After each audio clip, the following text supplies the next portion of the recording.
you straighten me out on these things that I get, kind of off in.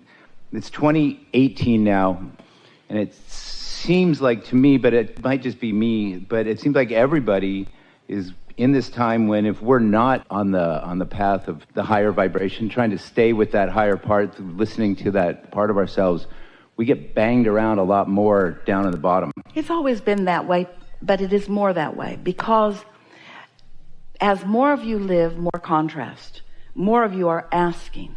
And as more of you are asking, Source is answering all of you in a stronger way.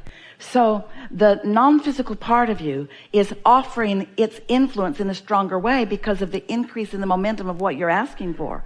So if you don't let go and go along with it, it's harder on you. That's why thrivers are thriving more and those who aren't thriving are thriving less. It's like those who are prospering are more prosperous, those who aren't are less. It's like a giant magnifying glass is laid over the whole of your society, and whatever you've got going on is going on in a stronger, more obvious way, which is such a wonderful thing. It's what you ask for because it's causing you to launch more rockets. But here's what you're pointing out. If your life, which is all we're talking about here, is causing you to launch more rockets of desire and you're not going along with it, then you've got no satisfaction. Satisfaction is about an intention that you move in the direction of. Yes? Satisfaction is an intention you move in the direction of. The feeling of satisfaction is moving toward what you want. And dissatisfaction is holding yourself in resistance to what you want. So when you think that somebody else is the reason that you're not getting what you want, that dissatisfaction just gets compounded big time, doesn't it? Because you're giving all your power over to them, which they don't really have. Feels to you like they do, but they don't. Something as simple as Esther plays a fun game with herself where she draws a bunch of circles on a page and she pretends like it's a piece of Swiss cheese. And then the things that she intends to do on a particular project, like IRS taxes or cleaning out the garage. It could be anything that she procrastinates because it requires a bigger piece of time than she has right now. So she continues to not do it, even though she really wants to do it. So she wants to do it and doesn't do it. It causes a sort of tension in her. So she just puts it in the little circles on the page. And then she says to herself, I'm just going to eventually get all of that circle. She uses a yellow marker because it's the color of cheese. And she just crosses them off when she gets them done. Colored cheese? Yellow cheese. And every time she does it, she's moving a little closer toward an intention. And it has increased the satisfaction factor. Because don't you all, it's certainly true of Esther, have things that are so delicious to do that every impulse you have moves you in the direction of it. Well, you have a lot of intentions that you haven't created enough momentum that it feels that way. Everything relative to the action in your life could feel wonderful if you would make a decision and then line up with the decision. But when you make a decision and then you work against the decision, then you've got dissatisfaction. When you make a decision and line up with the decision, then you're in the flow. And what you begin to notice is that everything is fun. And that the universe knows where all the fun is. And when you get an idea that improves something in a way that gives you a big time improvement or something like that, it is exhilarating. In other words, all kinds of things. You are creators interested in creating. You are creators interested in creating. And what you are creating is an environment, a sort of petri dish environment where your intentions and desires can be influenced and assisted by Source and by your focus. You don't know your power. Can our intentions and desires be the same as the Source's intentions and desires? Your intentions and desires are. Because when life causes you to ask for it, your inner being lines up with it. Now, right away, many minds in this room went right to, what about intentions of people who are evil? What about intentions of people who are not well-wishers? And you asked earlier, what is left out of the vortex? Well, any of that pushing against stuff is not there. When you make your transition and you reemerge into non-physical, you'll leave behind all your doubt and fears and hatred and all the things that are bothering you, and you will reemerge into pure positive energy. And you will be everything that your vortex is in the moment that you make that reemergence into non-physical. Well, there are a lot of humans that don't even like that story because they want the people that they've decided are bad to be punished when they get there. They want them to take all of their resistance and compound it. That's why hell is a creation of man's disconnected mind.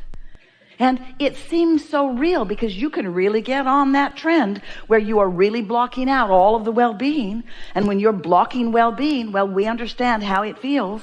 And you describe it in all kinds of uncomfortable ways, you see. But what's in the vortex is pure positive energy. And the more you line up with it, the more it is reflected outward in everything that you live. So that is the vortex coming through us. Yes, for a while we were describing the vortex. We used Esther's arm to paint it over here. And we ask you to get into the vortex where everything you want is. And you began saying to us, well, I want that, but I can't find the door.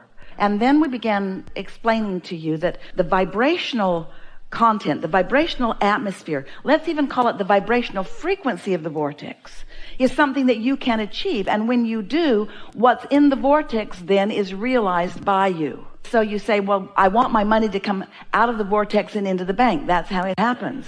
That's how you turn those thoughts to those things. But in order to do that, you've got to be in the receptive mode. You've got to be in the receptive mode, which means you've got to be in a good mood. You've got to feel good. You've got to be flexible and free-willing and willing to follow an impulse, not rigid in your beliefs. No, I would never do that because I don't believe in that. You've got to be influenceable. Influenceable by what you consider to be good, by what you consider to be God force. You've got to be influenceable, which means you got to have a pure heart. Those were your words. And our words are you got to have a happy heart. You got to be tuned in, tapped in, turned on. You got to be resistance free. And when you are, then the thoughts flow to you, and then the things you want come. Our most recent conversation about this, if you've been listening, you've probably heard it, but we like it so much. So Esther is in her Southern California home, and she meditates and all of the things that we're talking about. She's very consistent in that.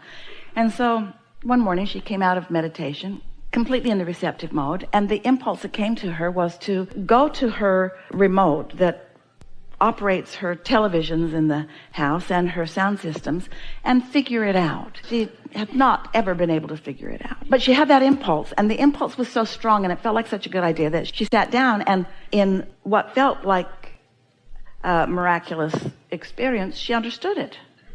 She understood it. It just made sense. And she laughed about how easy it really was. And so she's looking at the menu on the television, looking for some music that she wants to hear. And she's finding different music stations. And she discovered that she could play anything she wanted in any of the zones in the house. Inside the house, outside the house, in the courtyard, on the verandas, out in the gardens. In other words, there's speakers everywhere.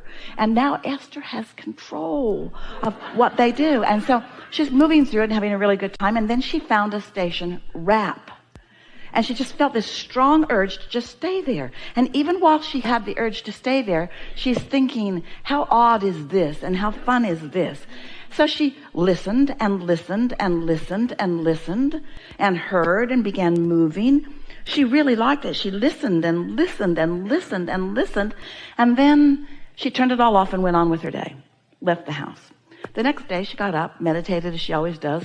Coming out of meditation, she had this indescribable urge to move furniture around in her house, which is not logical because every piece has been placed so carefully. Purchased for the spot, in fact, most of it.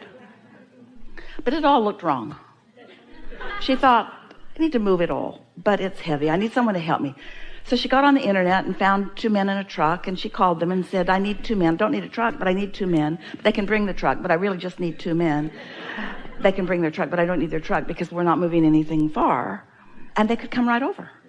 So 2 men come over, and they're moving things around and having a really good time, and Esther is really enjoying them. They're so strong and careful and fun and deliberate and beautiful. And so Esther's talking about what a beautiful day it is, and they are too. And then one of them says, I'm leaving. I'm going back to Alabama. And Esther said, why? And he said, because I am a rapper. And I'm not getting anything going here, but I had some stuff going there, so I'm going to go back to where it's going. And Esther said, hang on a minute. So she went in, got her remote, pushed some buttons, and now at full volume, in every zone, rap is happening. So she went back out into the room where they were, and his eyes are very big. He said, who are you? What do you do? And Esther said, I'm a teacher. And he said, what do you teach? And Esther said, rap. And then she admitted no. And then they got talking about how whatever you want can come to wherever you are. That the universe is awash with opportunities for you. She gave him books and CDs and conversations and, most of all, belief in him. So when you think about it, you know all of that was in Esther's vortex. Nothing she wants more than to be in a situation where she can influence someone toward their own well-being. And nothing he wanted more than to not leave San Diego. Nothing he wanted more than to be able to follow his dream right where he was. And you got to know, his inner being knew what his path of least resistance was. It was Esther. And Esther's inner being knew what her path of least resistance was. It was rap. It was the music. It was the music. It was the speakers. It was moving furniture around. They actually moved all the furniture back to where it was. It wasn't about moving the furniture. It wasn't about the furniture being moved. It was about moving the furniture. It wasn't about the creation. It was about the creating. You sort of getting what we're talking about? Yes. Yeah. So your inner being knows where all your paths are. And here's the thing that sometimes, and this really is the answer to the question that you said here. Sometimes you're inspired to greater clarity about something. So it's like your inner being is inspiring you right into the hornet's nest, so to speak, that causes the launching of a desire and greater clarity. Because if you don't know what you want, you cannot focus upon it. So your life is showing you what you want over and over and over again. That's step one, you asking. But step two is taken care of. That's the vortex. That's your inner being. That's law of attraction. Step two, ask and it is given. It's done vibrationally. But you got to do step three. You got to get somewhere in the vicinity of the receptive mode. And when you do, you'll start receiving. And that receiving, not just for the sake of getting from over here to over there, but for the fun of dancing from here to there, over and over and over again on lots of different subjects. For the thrill of the movement, for the thrill of the dance, for the thrill of the thought, for the thrill of the co-creation, for the thrill of the ideas, for the thrill of the confirmation, for the thrill of the compounding of who you are, for the thrill of the influence of your source within you, and then your source within you influencing outward toward others. In other words, we are all in this together, you see. And everyone has come to have a really good time. Life is supposed to feel good to you.